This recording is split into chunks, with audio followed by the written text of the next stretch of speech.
эрчтэй, хүчтэй нюанстай байгаа шүү дээ. Тэгээд яг пастрын хувьд бид тэр хоорондоо бас харилцаатай байдаг л да. Унахлагч маань юм байна, энэ залбирал, тийм асуудал ингэж гэж маш их ярьж, тэгээд залбирч, тэгээд залбирлынхаа сэдвийн зүйлд нь ганц сайн байна. Ганц хэцүү шүү дээ. Залбирлынхаа сэдвийн зүйлд нь бас тийм ээ хэрхэн яаж биелэгдсэн бэ гэдэг талаар надад ингээд яг ингээд мэдээлэл ирээд өгдөг баг. Унахлагч. Би бол өг гэж хэлдэггүй юм. Яг нь өөрөө ингэ өгдөг баг. Тэгээд тэр нь эргээд миний залбирсан залбирлыг бурхан сонсоод энэ газар дээр яаж ивэж болгож бууж ийнэ гэдгийг мэдхэд миний өвд тэр маань урам зориг баяр баясгалан өшөө идүү залбирч болгох ирчгүйч болдог байхгүй. Тэгэхээр та нар хэнийг хүнээс энэний төлөө залбирч өгөөрэй гэж хүсдэг үү? Миний тэрний төлөө залбираарай, энэний төлөө залбираарай гэж асуудаг баг тийм үү? Тэгэхээр залбирчин биелсэн тохиолдолд юу хийдэг вэ? Талархдаггүй. Сайн байна. Яг үнэндээ ихэд бид нар заримдаа бурхан талархаж мартай явж идэв шүү дээ. Баахан юм залбираад байдаг. Тэгээ нөгөө юм болчиход за хашгүй юм чинь бүтчтэй гэж. Яг үнэндээ бид нар гуйсан, гуйт болгон эзнээс бүтэх, эзнээс өрөөгдөх тэр хүч болгоод бид нар бурхан гайхамшигтай талархдаг гэж яах ёстой. Мөн түүнчлэн бид нар залбирлын сэдвийн хүмүүстэй хуваалцсан шүү дээ. Тийм үү? Миний энийг төлөө залбирч өгөөч, тийм юмний төлөө залбирч өгөөч. Хэрвээ та залбирлын сэдв чинь яны амьдрал дээр үнэхээр бэлэн болсон бол түүнийгээ та таны төлөө залбирсан хүмүүстэй хуваалцах хэрэгтэй юм аа. Найзаа баярлалаа. Бурхан үнэхээр бидний залбирлыг сонсоод өнөөдөр ийхүү гайхамшигтайгаар ивэсэн шүү гэж. Амен. Яг тэгвэл энэ бидний залбирлын бэлэн болгон Бурханы амьд оршиж байгааг гэрчлэл болдог юм ахтасан юм. Бурханы бидэнд хайртайг гэрчлэл болдог юм ахтасан юм. Бурхан бидний төлөө ерөөдөө өгдгийн гэрчлэл болдог юм ахтасан юм. Тийм учраас та бүхэн үнэхээр нэг хүн рүү стат ч юм уу хэрвээ таны амьдралд хүнд хэцүү байгаа зүйлээ хилээд гуйгаад яриад хуваалцах ийм сэтгэл байсан бол таны амьдрал гайхамшиг болсон шүү гэдгийг бусдад хуваалцах сэтгэл бас таны амьдралд байгаасаа гэж миний хувьд хүсэж байна. Үнэхээр та өөрийнхөө залбирлын сэдвээр биелсэн тэр биелэгдийг бусдаагаа хуваалцаж баярхаар дотор амьдрах болтугай гэж Есүсийн нэрээр би өрөөж байна. Амен. За өнөөдөр бид нар Иохан номноос ирсэн ер нь бол Иохан номноос явж байгаа шүү дээ, тийм ээ. Тэгэхээр Иохан номон дээр орч байгаа яг өнөөдрийн энэ ишлэл бол гэрлийн талаар Есүс Христийн хэлсэн ишлэл байгаа. Тэгэхээр Есүс маш олон удаа гэрлийн талаар хэлсэн байдаг. Би өөрийнхөө би хүчин гэрэл юм аа. Харахуу гэрэл хэлсэн гэрэл юм аа. Би бол жинхэнэ гэрэл юм аа гэдэг маш олон гэрлийн талаар хэлсэн байдаг. Бидний баг байхад гэр хороололд би амьдэрдэг байсан. Тэгээ баг байхад гэр хороололд маш их тог тасардаг байлаа л да. Одоо харин ч тог тасрах явдал бол айгүй багассан. Айгүй их тог тасардаг гэсэн. Тэгээ шин тог тасрах нь заримдаа лаа байна. Тэгээ лааны бүгд жижигхэн гэрэлтэр хав харахгүй байшиг гэрэлтүүлдэг гэсэн.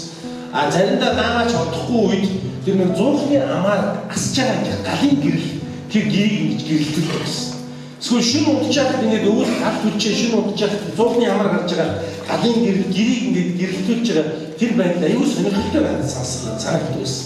Заримдаа шин нойр уужаад унтахгүй байгаа тохиолдолд тэр галын гэрэл ингээд нөгөө зуухны амаар гэрэлтэж байгаа галын гэрлийн сүүдийг тийм ээ гэрлийг ингээд шин унтахгүй тэрийг ингээд ямар дүрс үүсч яаж ингэж анхаарал байгаад байгаа юм байна. Тэгээ хэрвээ тэр ямар нэгэн байдлаар лаагүй ч юм уу эсвэл тэр галын гэрэл байхгүй ч юм уу тохиолдол бол ер нь хэцүү. Тог тасарсан тохиолдолд. Тэгээ хүүхэд байхдаа тог тасрангууд таваарах болгоод чи нэг нэмээр айлаа, нэг нэмээр бөөгнөрүүл тээ нэг нэгнийхээ хажууд зууралтаа ингэж байдаг байлаа. Тэгээд тог ирэнгүүт бөөн баяр бол. Тог ичлээ. Өөрөөр хүн болгонд байхгүй. Одоо ер нь тийм үзэгдэл байдаг юм болов уу сайн мэдэхгүй байна. Тог тасраад тог ирэхээр нэг тийм баярлалтай үзэгдэл юм байдаг болов уу яадаг бол. Бараг тог тасрахаарч болчихсон тийм. Гэхдээ тог гэдэг нь айгүй чухал. Тэгээд тог гэдэг зүйл маань гэрлийг бий болгож байгаа учраас айгүй чухал байхгүй. Тийм бөөн баяр болдог. Яг л тэр гэрэл гэдэг зүйл бий болсноор тэр өрөөнд дотор юу байна? Тэрийгээ бид нар харж чадна, бүдрэхгүй, унахгүй, зүдрэхгүйгээр харж чадна. За магадгүй зургатаа үзэж чадна. Магадгүй гэрэл ирснээрээ бид нар одоо яг юм билетгээ залгаад хоолндоо хийж чадна. Маш олон зүйлийг бид нэр тог гэдэг зүйлийг гүйцэтгэж чадж байгаа юм л да. Хамгийн гол зүйл нь гэрэл тог ирснээрээ гэрэлтэй болоод гэрэл байснаар бид нар өмнөх замаа, эргэн тойрноо бүх зүйлээ саад бишээгүй харж аюул туслахгүй амьдарч чадах болдог. Гэрэл гэдэг зүйл бидний амьдралд тэмч бол. Та нар шүнийг хүсдэг үү? Өглөө хүсдэг үү? Ер нь их ихтэй бид нэр өглөө хүсдэг тийм үү? Өглөө хүсдэг. Өглөө юу сайн мэдээ? Өглөө нарааснаа гэрэл игээг өгдөг бидний бас дулаацдаг тийм ээ. За магадгүй ядарч мадарсан ажил хийгээд 2-3 хоног ажил хийгээд ядарч мадарсан тийм хүмүүс шүнийг хүсдэг багтаа унтах гэж шаарддаг шүү дээ. Харин үүндээ хүмүүс өдрийг хүсдэг, гэрлийг хүсдэг, нарыг хүсдэг. Тэр бүх зүйл гэрэл игээ бидэнд баяр баясгалан өгч өгдөг. Тэр бүх зүйл гэрэл игээ сайхан амьдралыг бэлгэлж өгдөг. Сайхан амьдралыг бэлгэлж өгдөг. Тэгвэл Есүс Христ энэ Библийн хэсгийг харах юм бол өөрийгөө ертөнцийн гэрэл юм гэж хэлсэн байна. Амен. Та бүхэн дараад хэлэхгүй ертөнцийн гэрэл гэж. Амен. Тэгээд Есүс тэдэнд дахин ертөнцийн гэрэл бол би байгаа юм аа гэж хэлсэн. Есүс тэдэнд дахин хэлсэн. Бид Библийг хойшлоо үгдээд харах юм бол бас тэнцэж гисэн гардаг, өмнө ч гисэн гардаг. Би бол ертөнцийн гэрэл гэж Есүс öelв. Энэ ертөнцийн гэрэл. Бидний бодлоо энэ ертөнцийн гэрэл юу вэ? Миний Есүс тоо нар уу? Ер нь зүгээр бид бол энэ дэлхийг гэрэлтүүлдэг зүйл юу вэ гэж нарал гэж хэлдэг тийм үү? Нар гэрэлтүүлдэг. Нар гэрэлтснээр хүний гимгүүл арилах юм уу? Нар гэрэлтснээр хүмүүс аврагдах уу? Гэдэг асуудал. Тэгвэл Есүс Христ хэлсэн. Би бол жинхэнэ ертөнцийн гэрэл гэж. Тэр жинхэнэ гэрэл гэдэг зүйл хүнийг аврагдах боломжийг өгдөг. Хүнийг гимгүүлээс өөрчлөгдөж, тийм ээ, гимгүү амьдралаар амьдрах боломжийг өгдөг. Тэр жинхэнэ гэрэл гэдэг нь хүний өөдгөх хүнийг дэлхийн зайлуулдаг. Тэр жинхэнэ гэрэл гэдэг нь хүн мөнхийн амьдралын баяр баясгалан өгдөг зүйл байдаг. Тийм ээ. Есүс Христ амьдралын жинхэнэ гэрэл юм аа гэж бид тунхаглахыг хүсэж байна. Амен. Цааш үргэлжлүүлээд харах юм намайг дагдаг хүн харахгүй дотор явахгүй. Харин амийн гэрэлтэй болно гэж айлтгаач. Амен. Гэрэл гэдэг зүйл гарч ирсээр харахгүй гэдэг зүйл байх болдог. Гэрэл гэдэг зүйл гарч ирсээр харахгүй гэдэг зүйл. Өөрөөр хэлбэл гэрэлснээр харахгүй гэрэлтэй болдог гэсэн. Тэгвэл Есүс Христ гэрэл өөрийгөө ертөнцийн жинхэнэ гэрэл гэж нэрлэснээр нөгөө эсрэг талаас нь утгыг аваад үзэх юм бол энэ дэлхийг харахгүй юм байна. Энэ дэлхийг харахгүй. Хэрвээ энэ дэлхийг гэрэлтэй байсан бол Есүс Христ гэрэлтэх шаардлага байна. Энэ дотор зожигдолтой гараад ирж байна. Мэдж байгаа шүү дээ гэж байна. Одоо цуглаан дараа тийшээ ингээд бөөнөрөнд явдаг чинь мэдэн шүү. Энэ донд ингээд гэрэл гарах юм бол тэр асаагурны гэрэл ямар ч нэмэр байхгүй. Ямар ч нөлөө байхгүй. Харахгүй шиг болоод энэ гэрэл дотраагаад тэр хөшиг хангалттай байж байгаа асаагаараа гэрэл асаах нь тэр өстө маш хурц гэрэл. Яг л тэр харахгүй байгаа. Харахгүй байгаа учраас гэрэл гэрэлтэж байгаа. Энэ донд гэрэлтэй байгаа учраас тэр асаагурны гэрэл ямар ч хэрэг байхгүй. Ямар ч хэрэг. Тэгвэл Есүс Христ би бол ертөнцийн гэрэл юм аа гэж хэлснээр тийм үү? Энэ дэлхийн жинхэнэ гэрэл юм аа гэж хэлснээр энэ ертөнц өөрөө харахуд очиж байгаа маа гэдэг бохтхоны. Харахуд байгаа маа гэдэг тэр ойлголтыг үүсгэсэн. Тэр харахгүй нь юу? Тэр харахгүй нь ямар харахгүй вэ? Амен. Библийн ишлээс харах юм бол намайг дагдаг хүн харахгүй дотор явахгүй. Харин амийн гэрэлтэй болно гэж хэлсэн. Тэр харахгүй гин нүглээс үүссэн харахгүй. Гин нүгэлтэй холбоотой харахгүй. Тэр харахгүй бол хүмүүс бидний хувь бодсон сэтгэл, ачаагүй үзэл санаа, шун хайр, өөрийгөө захиж чадахгүй байгаа бай, завхаар, махан биеийн хүсэл, энэ бүх зүйлээс үүссэн үр жимсүүдийг харахгүй гэж хэлж байна. Харахгүй гэж. Өнөөдөр энэ дэлхийн ертөнц тэр чигтээ энэ харахгүй дунд байна. Өнөөдөр энэ дэлхийн ертөнц тэр чигтээ пад харахгүй дунд амьдарч байна. Пад харахгүй хүмүүсийн амьдрал өрөмж байна. Бид нар маш сайхан зүйлийг ярьдаг, маш сайхан зүйлийг уриалдаг, маш сайхан гойгой зүйлсүүдийг бид нар нэг нэгэндээ санал болгож нэг нэгээ шашаад. Гэхдээ тэр бүх зүйлийн цаана харахгүй амьдрал өрөөсөө юу вэ? заримдаа үнэхээр хүмүүс яаж ингэж хотлоо царай гаргаж чаддсан бэ гэж харуулсан тийм ээ. Ингээд харамсаа тийм байдлыг хүмүүс гаргадаг. Нэгэн цагт учир зүггүй чамгүйгээр би амьдарч чадахгүй, надгүйгээр чи амьдарч чадахгүй, чиний төлөө үхээс хийгээд хайрлаад дурлаад явжсэн хүмүүс өөрсдөө бороо үзэн ядаад тэр битээ нэг нэгэндээ алгадах тэрийгээд захиалгахтай хүмүүс мөнгө өгч ихний нөхрөө ахуулах гэдэг амьдарч шít Монгол энд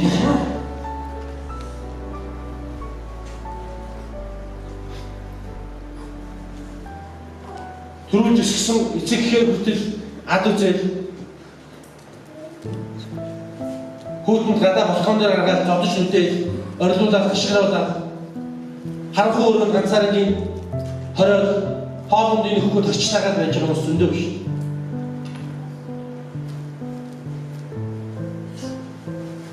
Бяцхан өрсөлдөө хүчрхийлэл төрсөн охиноо бүтэл хүчрхийлж байгаа адууснаас болоодоор энэ дэлхийд зөндөө биш.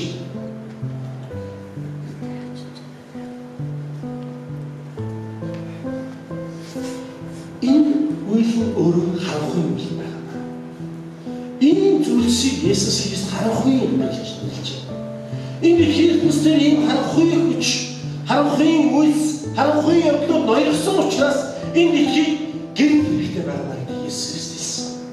Тэгээд тэрээр өөрөө энэ дэлхийг гэрэл хэрэгтэй гэрэл болж би ирсэн юм гэж Есүс Христ тунхагласан байна.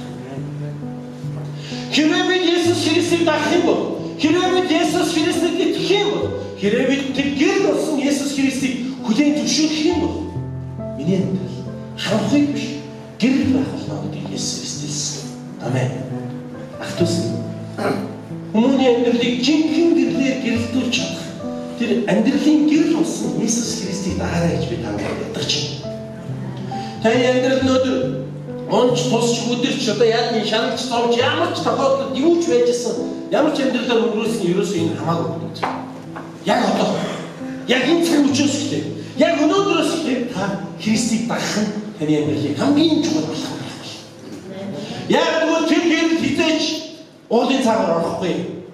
Тэр гэрэл хизээч энэ гэрэл асарж байгаа адилхан тог тасахгүй. Тэр гэрэл хизээч асаад бодлохгүй. Тэр мөнхөд гэрэлтэх гэрэл. Амен. Тэр мөнхөд гэрэлтэж өөрөө гэрэлтэж тэр гэрлээрээ бидний гэрэлтүүлэх амьдралын гэрэл болсон Есүс Христ байна гэсэн. Та бүхэн түүнд итгэж, түүнд хорогдож, түүнийг дагах юм бол таны амьдрал гэрэлтэх болно. Үнэхээр таны амьдрал гэрэлтэх болно. Шөнө багахта би ээжрээ автобусаар бодлоос тосдог байлаа. Одоо 5-6 дугаар 3 дугаар юм багахта ч юм да. Тэгээд манай хажууд бас надаас нэг ах нэг залуу байдаг байсан. Гүрний хүүхэд. Тэгээд тэр битээ бодлол руу явж тосно. Тэдний ээж нас ээж ажилтай. Манай ээж бас ээж ажилтай. Тэгээд заримдаа хоёр талдаа хотлоо яг шин гараа зэлмтэй явдаг гэсэн. Тэрний ээж тосно, энэ ээж тосно. Тэгээд тэр үед ээжээ тосох гэж тэр үед чинь Оросын гарчитан гэж их данган зүйл байл л та. Надад харамсалтай тийм гарчитан авах боломж олгоцоо манай гэр байсан. Тэгээд би өөрөө монголчууд гарчитан хийсэн. Тэгээд ямар гарчитан бэ гэвэл Молконы лазер гэдэг. Молконы лазерыг нэгтлийнх нь амыг ингэ цоолоод тэгээд ингэ дээрэс нь хоёр цоолонготой төмөрцсөн гэж оруулаад бариул хийгээд тэгээд тэр дотроо лаасаад ингэ ирлээ. Аюулсан гэл. Яг энэ урдлын хэсэг агуугаа гэл. Тэгээ ингэ салхитрийг салхи гарах юм бол ундарчгууд нь хаач үдэн зэрэг асаагаад ингэ дараа барай нэг дэвс нэг шиг гэрэлтэй явдагс. Тэгээ ээжээ бас байсан да. Тэгээ тэр гэрэл бол миний амьдралд аюул чухал. Яг тэр үйл явцад бол манай гэрээс урагшаа автобусны бодлоор буцаад дипломоо явах үйл явцад бол маш чухал үр гүйцэтгэдэг байсан. Яг тэр манайх чинь хоёр удаа амьдэрдэг байсан. Тэр хоёр удаа ч аюул намагтай байсан. Шавар ихтэй, намаг ихтэй, дов дондор ихтэй, аригчд ихтэй, эвгүй хүмүүс их амьдэрдэг тийм сонин газар л да. Тэгээд тэрүүгээр яг тэр гэрлийг бариад явна гэдэг маань өөрөө ямар ч аюулгүй явах, бүр адаглаад наадахын шавар шавхаар гიშхгүй байх. Тэгээд алийг гიშхгүй байх тэр одоо боломжийг олгодог байсан тэр гэрэл. Тэгэхээр өнөөдөр бидний амьдрал Есүс Христ бол мөнхөд гэрэлт. гэрэл болж бидний амьдралыг мөнхөд өөрийнхөө гэрлээр гэрэлтүүлж тэгээд бидний гэрэл баялахаар ирсэн тийм гайхамшигтай гэрэл юм аа гэдэг Библийн үгнүүд дахин сануулж байна. Энэ гэрэл бидний гэрэлтүүлэхээр ирсэн. Мөн бид энэ гэрэл зогсоход бид бас гэрэлтэх болно гэж Библи хэлдэг. Бид бас гэрэлтэх болно гэж. Тэгэхээр маш олон хүмүүс Есүс Христийг үгүйсгдэг тийм. Маш олон хүмүүс Есүс Христийг үгүйсгдэг. Маш олон хүмүүс Есүс Христийг хүлээн авч чаддаггүй. Хүлээн авч чаддаггүй. Бүгдээ одоо нэг дасгал юм. Нэг дасгал. Та бүхэн над руу харахгүй юу? Афраталын нүдээр над руу харахгүй. За, харсан уу? Нүдээ харахгүй юу? Бүгдээ нүдээ харахгүй. Нүдээ нэрээ. Нүдэн дотор чинь гэрэл асч ийн басахгүй юу? Нүдэн дотор чинь одоо баг юм хав харахгүй байна шүү дээ, тийм. Тэгвэл энэ өрөө гэрэлтэй хэвээрэл байна. Нүдээ нэ. Гэрэлтэй уусна. Хүмүүс яг ингэж юм байна. Өөрснөө нүдээ амьдсан хэрэг. Иесус хаана наа гэж хэлдэг. Тэр гэрэл чинь юу юм бэ? Нүдээ амьдсан энэ дотор харахгүй бэ? Харин гэрэлтч. Хинч яаж Христийг үгүйсгэж хашгираад Христийг үгүйсгэж одоо яг энэ ямар нэгэн зүйл хийлээ гэсэн энэ гэрэлтсэн хэвээрэл байх болно. Жохон хөдөлгөөр хэлээд жингэр хоцчил байдаг, жингийн цоо явж байдаг гэж нэг үг өгдөг шүү дээ. Энэ хөдөлгөөрч ч гэсэн Монгол ардын л үг дээ. Маш олон хүмүүс яг л ийм байдлаар амьдардаг. Өөрөө эзэмдээ харанхуулаад тийм үү? Энэ гэрэл гарч ирэх, гэрлийг харах, гэрлийн дотор амьдрах хүсэлгүй хэрнээ тэр гэрэл чи хаана вэ? Тэр гэрэл чи яадаг гэрэл? Тэр гэрэл чи байхгүй зүйл гэж үгүйсгэж амьдардаг. Харин Есүс хэлсэн. Би бол жинхэнэ гэрэл та нар намайг дагах юм бол гэрэл дотор байх болно гэж. Амен. Маш олон хүмүүс ханхуу руу чиглэсэн хэрнээ гэрлийг хаана вэ гэж асуудаг. Гэрэл ард талд гэрэлтчихэд. Харин үүндээ бид гэрэл рүү алхах юм бол бид амьдралаа гэрэл дотор байлгах бүрэн боломжтой байна гэж Есүс хэлдэг. Зарим хүмүүс гэрлийг харах нүдэнд аль хэзээ сохлогдсон, харанхуулагдсан. Энэ дэлхийн мэд баялгаар, энэ дэлхийн самуун явдлуудаар, энэ дэлхийн хүчирхийллүүдээр нүд нь аль хэзээ сохорсон. Тэр хүмүүс тэр гэрлийг харж чадахгүй. Яагаад гэвэл нүд аль хэзээ сохорцсон учраас. Нүдэн дээр бид нар аль хэзээ махан биеийн үйлс буюу садар самуу, архитект, завхаар хүчирхийлэл мөнгө эрх мэдэл гэдэг зүйлийг наацсан учраас нүд нь тэр гэрэл гэдэг зүйлийг харж чадах байсан байдаг. Харин тэрний нүдээ өөрснөө ансан байдаг. Харанхуй дотор зогсож байгаа гэдэг. Тийм үү? Харанхуй дотор амьдарч байгаа учраас тэр хүмүүс гэрлийг харж байгаа. Библи хэлсэн байдаг. Заримийнх нь үйлс ил болчихгүй гэсэндээ тэр хүмүүс гэрэл гачиж чаддаг гэж. Үнэхээр зарим нь тэр харанхуй үйлсүүдийг маш идэвхтэй сайн хийдэг учраас гэрэл гарч ирж өгөөдөг. Олон хүмүүс энэ талаар ярьдаг л да. Есүс Христийн талаар өгүүлж, Есүс Христийн талаар сайн мэдээ ярьж явах тохиолдолд Библийн цуглаанд чинь явах юм бол тэгж чадхаа байж юм биш үү? Ингэж чадхаа байж юм биш үү? Тэгхийн биш үү? Ингэхийн биш үү? Үнэн. Цуглаанд явах юм бол замбараагүй архитектаа болон хүмүүс, цуглаанд явах юм бол замбараагүй завхаалтаа болон хүмүүс, цуглаанд явах юм бол бузаргуу одоо зүйлсүүдийг хийхээс татгалздаг болон хүмүүс. Яагаад гэвэл энэ дотор бидний амьдрал гэрэл нөлөөлж байгаа учраас тэгж байгаа юм. Гэрэл нөлөөлж байгаа. Харин тэр хүмүүс ийм байхыг хүсдэггүй. Зарим. Яагаад гэвэл тэр өөрсдийнх нь үйлс ил гарах гэдэг учраас гэрэл гарч ирдэг юм аа гэж бидэнд хэлдэг. Харин бид чин зүрх сэтгэлээсээ эзэнд итгэж, зүрхнээсээ бид Бурхантай хандаж, зүрхэн дотроо бид Христийг хүлээн зөвшөөрөх юм бол бид тэр харанхуй үйлсийг таягдан хийж, Христ Есүсийн гэрэл дотор гайхамшигтайгаар амьдрах боломжтой гэдгийг Библи бидэнд хэлдэг.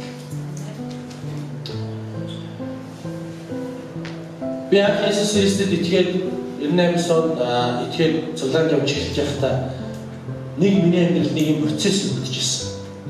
Тэр юу гэхээр би өөрийгөө таньж мэдэх процесс өгдөжсэн. Тэр бол миний хувьд үнэндээ сайхан зүйл байгаад л дээ. Ингээд би цуглаанд явах тусам өөрийнхөө асуудалтай талуудыг маш тодорхойгоор, маш ойлгомжтойгоор би харж эхэлсэн. За би чинь өөрийнхөө болох юм байна. За би чинь их онготой сагсан юм байна. За би чинь боломж гаргах хүмүүсийг хотарчих гээд байдаг санаатай байна. Алхам миний амьдралын, миний зам характер мэд харагдаж эхэлжсэн. Тэгээ би маш гайхсан л да. Өгөн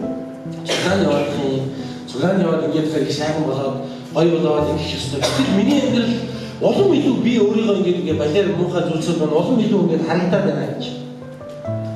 Тэгээ пастортайгаа уулзсан. Пастортай хэлсэн. Тэгээд пастор өгөн бол сайхан байна. Тэгээд одоо яах вэ? Алхам болгох нэг ийм хөвөл явдал бий болох гэсэн. Тэгсэн. Баясаа чи тэр алсаас гэрлийг харахад чам зөвхөн тэр гэрлийн туяалаа. Чи харин гэрэл рүү ойртох тусам чиний хурцсан дээр байгаа толбчин, чиний нүүрэн дээр байгаа халтар чинь чамд харагдаж байгаа маа. Амен. Бид Христ рүү ойртох тусам миний амьдралд байгаа бодол зүйлсүүд, миний зан характерт байгаа асуудалтай зүйлсүүд гэрэл дотор илчлэгдэн харагддаг юм байна л да. Илчлэгдэн харагддаг.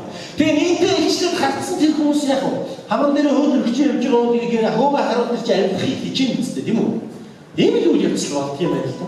Тэгэхээр бид нар гэрэл хичнээн ойртох тусам бидний амьдрал тэр ариусан. Тийм ээ? Ариун амьдралын өөрчлөлтийн тэр процедур үйл явц явагдаж байна.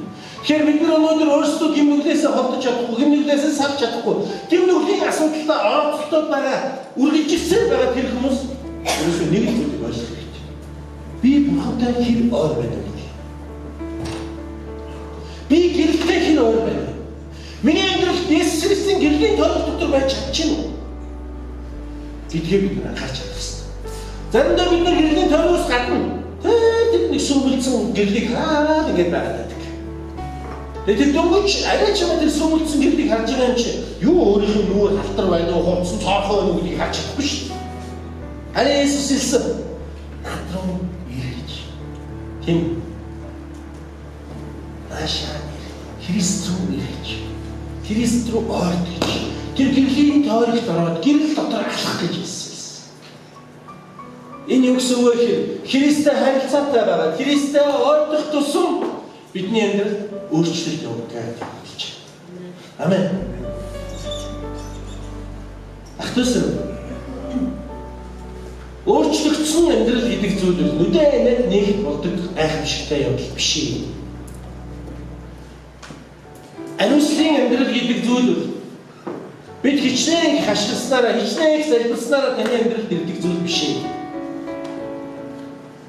Харин өөрчлөгдсөн ариуслын амьдрал гэдэг зүйл Христтэй хэр ойр байхаас шалтгаалж бидний амьдралд болдог зүйл байна. Амен. Христтэй хичнээн ойр байхаас. Тийм үү? Тэгвэл бид нар Христтэй ойр байна гэдэг маань юу илэрхийлээд байгаа вэ? Юу гэж бодож байна? Хэрвээ та Христтэй ойрхон байна гэвэл юу гэж бодож байна? Энд чинээ заргалмаагаа өөрөөд Библийг үргэлж бариад тийм үү? За магадгүй одоо яах юм бэ? Ямар нэгэн тийм Христээр бүх зүйлсүүдийг хийж явахыг хэлж байна. Бүх зүйл нь одоо Есүс Христтэй холбоотой, бүх зүйл нь Есүс Христчсэн. Тэр явдлыг хэлж байна. Христтэй ойр байна гэдэг нь юу юм?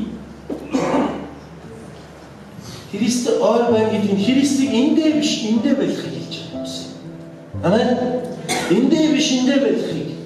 Ойлгож байна уу? Энд ч байгаа тэр нэгний яриаг бид нар сонсоод зүгээр орхиод өнгөрүүлээд явдаг. За эргэтэйг нь бид нар заримдаа авдаг.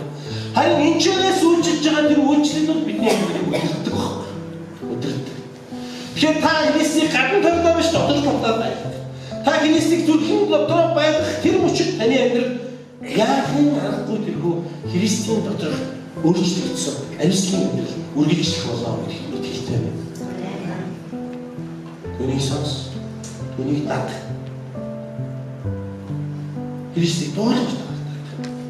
Тэр хизээш таны амьдрал муу мухай зүйлийг өсөхгүй гэж би итгэлтэй байна. Тэр хизээш таны амьдралыг хорлон сүйдэхгүй гэж би итгэлтэй байна. Харин тэр босгон байгуулах бол Библиэд хэлдэг.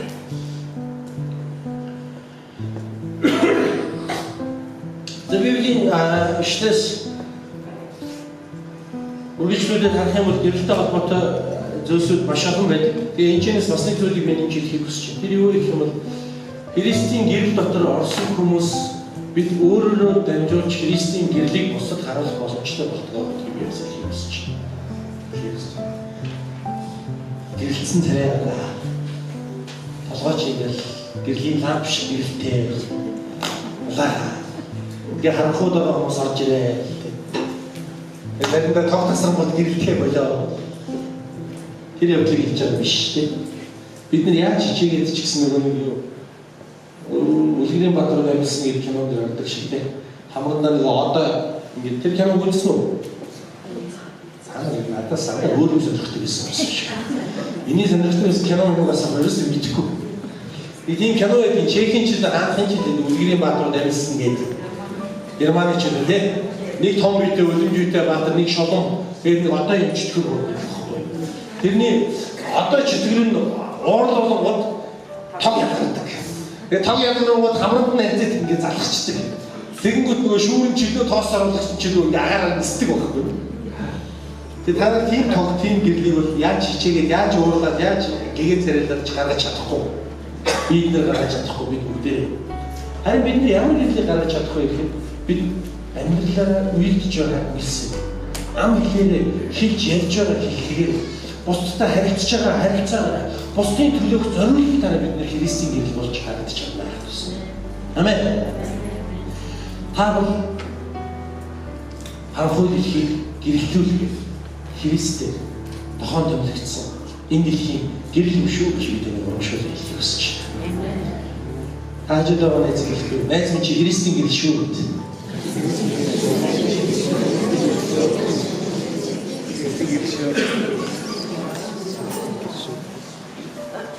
За ингээд цааш нь үргэлжлүүлээд харах юм бол фарисеучуудын асуудал гарч ирнэ. Нөгөө нэг фарисеучуд үгүй багш. Энэ хүмүүс үүндээ яаж Есүс Христийг эсэргүүцээд байгаа юм бэ? Энэ хүмүүс яаж Есүс Христийг ингээд алах гад хорлохгүй сүлхээд байгаа юм бэ гэдэг асуудал гарч ирж байна. Ер нь бол хамгийн одоо хэлбэрхнаар ойлгоход энэ хүмүүсийн эдэлжсэн ирэх юм. Энэ хүмүүсийн эдэлжсэн тэрхүү одоо яг тийм тав тухтай байна. Христээс алдагдаж байгаа. Энэ хүмүүс үүндээ Библиэлд маш олон хэлдэг тийм үү? Та нар үүндээ 3 жил ингэж хүмүүсийн нүдэнд харагдах гэж залбирдаг.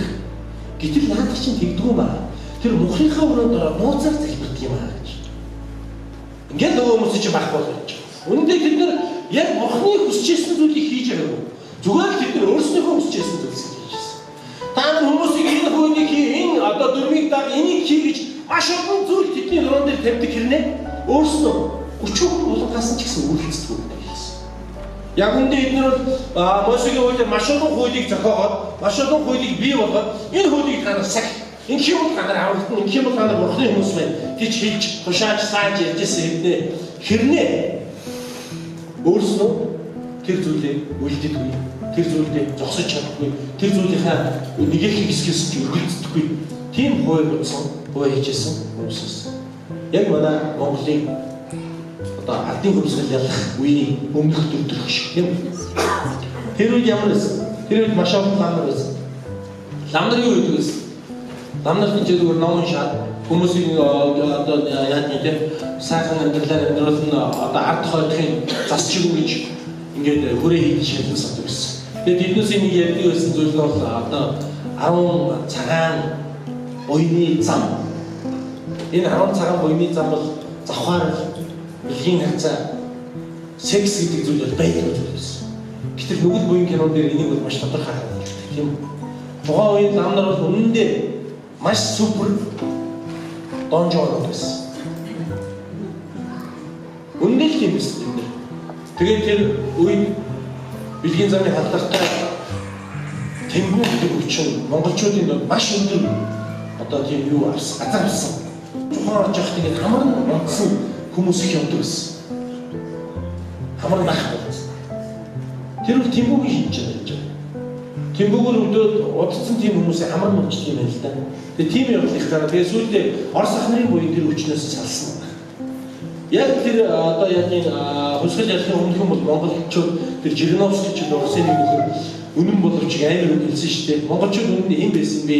Тэнгүүндээ баригдсан устж авах гэсэн хідэ амтан байсан шүү дээ гэж хэлсэн байдаг. Яг үнэ тийм байсан. Тэгээ тэрийг халдварын текст нөхдүүд болохоор нөгөө нэг ахнаа. Тэгээд гимгүү царайлал шин мөн ингээ гашаа машаад аваад айлгүй ингээл мөлхөөл асуудал тариал явж идэг тийм хүмүүс байсан. Тэгээд тухайн үеийн фарисеучуд яг тийм асуудалтай хүмүүс байсан.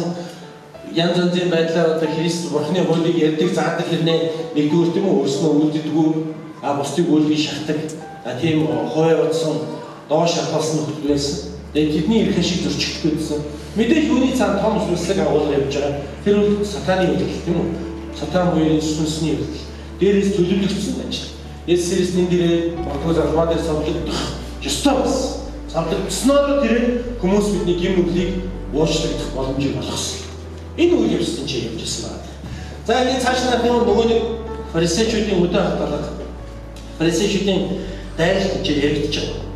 За тэгэл нөгөө хэлдэг байлс. Чи юу нэг чи ингээд өөрийгөө хайр гэрчлээд байх юм. Чи юу яагаад юм бэ? Чи юу болоод өгч хэлдэг юм аа. Харин Есүс энд ерөөсөө хэлсэн нэг зүйл нь маш ойлгомжтой тийм. Хэдийгээр би өөрийнхөө тухай гэрчилж байгаа ч гэрчлэн үнэн байна гэсэн. Амен. Есүс Христийн ярьж байгаа бүх зүйл үнэн юм аа гэдгийг Есүс энэ ганцхан үгд маш тодорхой хэлсэн. Тэгээ Есүс зөвхөн амаараа нэг хилээд өнгөрүүлсэн үг үгүй. Тэр амьдралаа үнийгээ гэрчилж маш тодорхой болсон. Түүний ярьжсэн бүх зүйл биелэл болсон. Түүний ярьжсэн бүх зүйл энэ газар дээр биелэл болж хүмүүс бидэнд өгөн гэсэн өгсөн, хүмүүс биднээс авах гэсэн авсан. Тэгвэл хүмүүс биднээс юу авах гэж Есүс авсан? Хараа. Манайхан байна уу? Цуглаан тараад одоо аль дэлгүүрийн өнгийн бодсон гэж юм. Та биднээс юу авагдсан юм? Хараал авагдсан байна. Гим нүглээс болж биднийг тэр одоо шийдэх ёстой тэр мөнхийн шийдэл гэдэг зүйл Христэд итгэлээр дамжиж бидэнд авагдсан. Тэгээ юу өгсөн юм? Амен. Энд дэштэй ихний хэсэгт харин амийн гэрэл. Аврал буюу мөнхийн амийн гэрэл бидэнд өгсөн байна. Амен. Есүс Христ хэлсэн зовсон, ядарсан, зовж шаналсан хүмүүсээ та нар бүгд над руу ирэх. Би танаас амралтыг хүлээж. Есүс таарсан уу? Есүс рүү очих гэдэг нь сүм дэрхийг хэлдэг шүү дээ. Есүс рүү очих гэдэг нь Библиэр бариад магадгүй нэг залбираас өгөх хэлдэг шүү дээ. Би түрүүнд хэлсэн. Есүс рүү очих гэдэг бол Христийн эндээ биш, эндээ байхыг хэлж байгаа. Зүрхэндээ байхыг хэлж байгаа. Хэрвээ та Есүсийг зүрхэндээ байх чадж байгаа бол Христийн амласан бүх амлалтууд таны амьдрал хүчин төгөлдөр байгаа гэдэгт би итгэлтэй байна.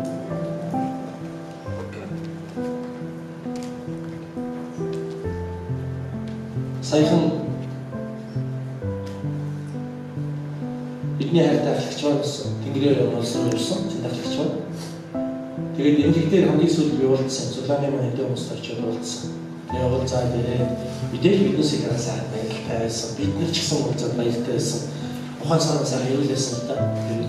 Тэгээд энэ чи ярьжсэн. Эмээг надад хамсчихсан байхгүй. Надад одоо үнэхээр тань байна нас гэж. Зүрхэн дотроо бурхныг байлгаж байгаа хүмүүс тиймгүй ярьдаг. Үхлийн үнж гэсэн тэдэнд айдас байдаг юм эсвэл. Ямар ч зовлон ирсэн гэсэн тэдний амьдралд айдас гэж зүйл байдаг. Яг л Христ өөрөө амар тайван байна. Бид амар тайвны бурхныг зүрх сэтгэлдээ байлгаж байгаа учраас бидний амьдралд айдас, хүч, санаа зовлон гэж байх ёсгүй байна. Яг л энэ хэдийн тохиолж байгаа өчүүхэн жижигхэн саад жишээнүүд бурхнаас өгдөгтэй гайхамшигтай шагналаас хамаагүй жижигхэн өчүүхэн зүйлс байхгүй.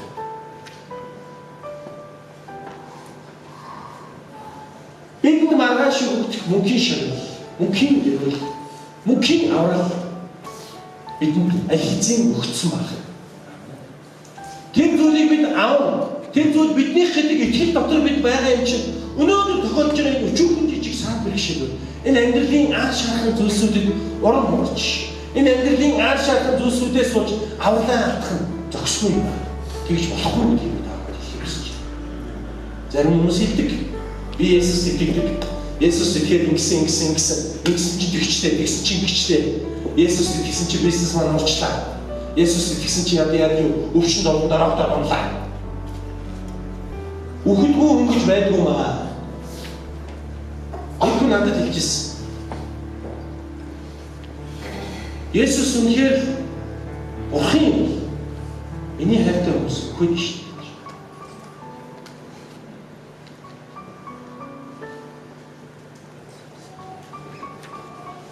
Бидний хайртай хүмүүс нь ойролцоогоос орсон тийм хүмүүс л та. Тэгээ хэлжсэн надад сүлс.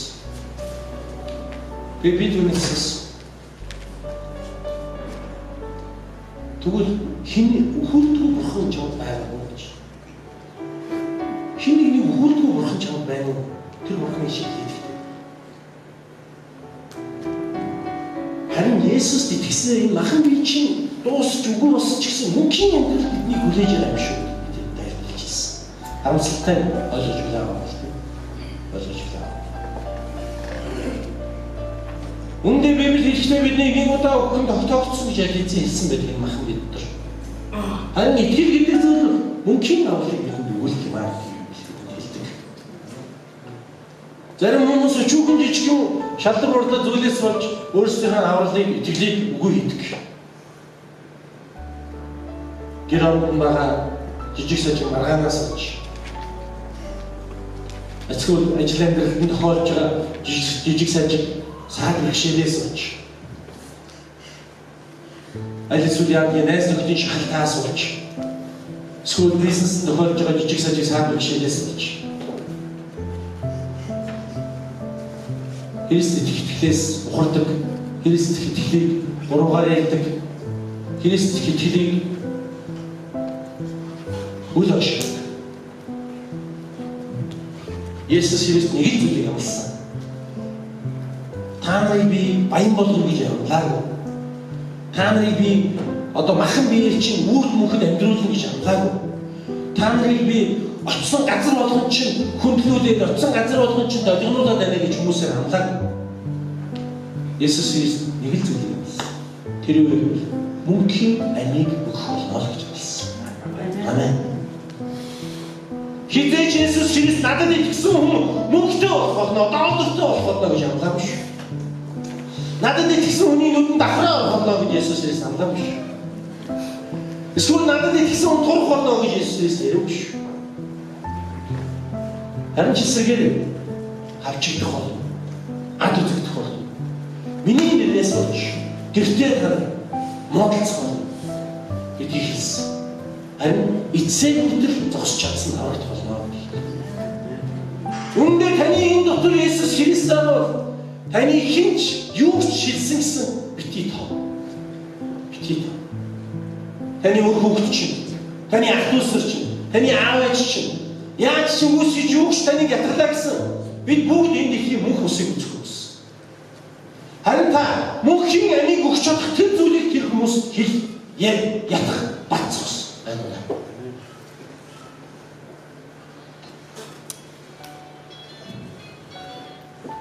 Христ Есүс бидний төлөө амиа өгч түүнд итгэсэн итгэлээр дамжуулж биднийг мөнхийн амралтад болох тэр амралтыг сойрхсан. Тэр сойрхол тэр амралт одоо ч гэсэн бидний амьдралд хүчтэй байгаа гэдгийг бидэнд хэлхийг хүсэж байна. Тийм болохоор та Христийн гэрчилсэн гэрчлэлд итгэж Христийн өөрийн талаар ярьсан тэрхүү бүх зүйлсүүдийг зүрхэндээ байлгаж зүрхнийхээ бүнээс эзэн бурхныг алдаршуул амьдраарай гэж бид ядаж байна.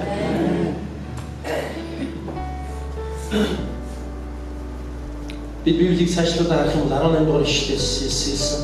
Би өөрийнхөө тухай гэрчлэгч бөгөөд намайг илгээсэн намайг илгээсэн эцэг миний тухай гэрчлэгээ гэж хэлсэн. Энд ч бас гэрчлийн талаар хэлсэн байна. Яг л тэр үеийн хүмүүс нөгөө баталгаа шаардаад байсан тийм үү? Гэхдээ чи ингэж нэг батлаад хаач. Батлаад хаа чи үнээр юм байд юм уу, ийм юм уу? Одоо яг чи гэрэлгээд яриад Чиний гэрэл гэж ярьж байгаа үгэнд чи яаж итгэх юм? Мэдээж Есүс Христийн чи даав шиг гэрэлтэхгүй л байна шүү дээ. Тийм учраас яаж бид нар итгэх юм асуух маш хэдэн зүйл. Тэгэхээр Есүс Христийн хоёртой хэлсэн зүйл байна. Яг гэсэн. Би өөрийгөө гэрчилж байгаа гэрчил маань нөгөөх нь дараагийн хэсэгт тийм ээ. Би өөрийнхөө тухай гэрчлэгч бөгөөд намайг илгээсэн эцэг минь бас миний тухай гэрчлэдэг гэсэн. Христ Есүсийн аврагч, Христ Есүсийн бидний амьдралыг гэрэлтүүлэгч гэдгийг бидний гэрчлэгч нь тэгвэл хин юм бэ гэдгийг бид өнөөдөр аваад үзье л да. Тийм бэ? Та итгэж байна? Итгэж байгаа юм. Ер нь шүү дээ. Юмэг ямар нэгэн байдлаар монголчууд нөгөө шууд ингэж итгэхэд хүлээн авах гэж мухал сүсгэж байдаг шүү дээ. Бидэнд ямар нэгэн гэрчлэл байх хэрэгтэй байна. Тэр гэрчлэл байж л бид нар юугаач мэдхгүй юм мөргөөгүй, юугаач мэдхгүй юм даагүй гэдгийг бас бид нар харуулж байна. Тэр юу вэ? Та зүгээр л итгэгээд байгаа болохоор итгэсэн үү?